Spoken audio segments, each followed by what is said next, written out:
దేవుడి జన్మ ఎందుకు ఇచ్చాడు అంటే, ఇదిగో నాయన నా కుమారుడు గనక, నా కూతురు గనక, ఇదిగో ఈ అనంత విశ్వాన్ని నువ్వు అనుభవించు, నీకు కావలసిన రంగుల బట్టలు వేసుకో, నీకు కావలసిన రుచులు తిను, నీకు కావలసిన సువాసనలు పీల్చుకో, ఈ అందమైన ప్రకృతి నాది, నీ కొరకు కట్టాను, నువ్వు అనుభవించు, అవసరాలకు వాడుకో, నేనున్నాను, నేనే చేశాను ఇదంతానని ఈ సమాజానికి చాటించి నీ జీవితాన్ని నా భూమి మీద ముగించుకుని నా దగ్గరకు వచ్చేయాలి అన్నాడు దేవుడు. ఒకప్పుడు మన జీవితాలు బాగున్నప్పుడు మనల్ని నిలబెట్టింది దేవుడు అండి. మీలో చాలా మంది నిలబెట్టాడు, నన్ను నిలబెట్టాడు.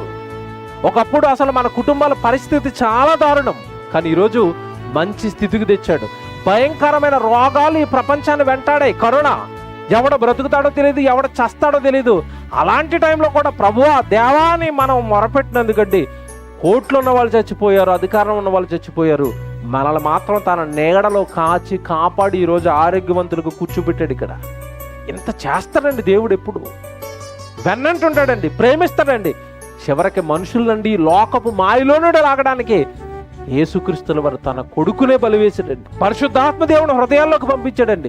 ఎంతో మంది అపోస్తుల ప్రాణాలు త్యాగం చేశారండి మనల్ని ఈ మట్టి లోకం మీద మమకారం నుండి బయటకు తీసుకొచ్చి పరలోకం చేర్చడానికి. కానీ ఈరోజు మనిషి అండి కట్టు బానిస, ఈ లోకానికి కట్టు బానిస అండి, విడిచిపెట్టలేడు.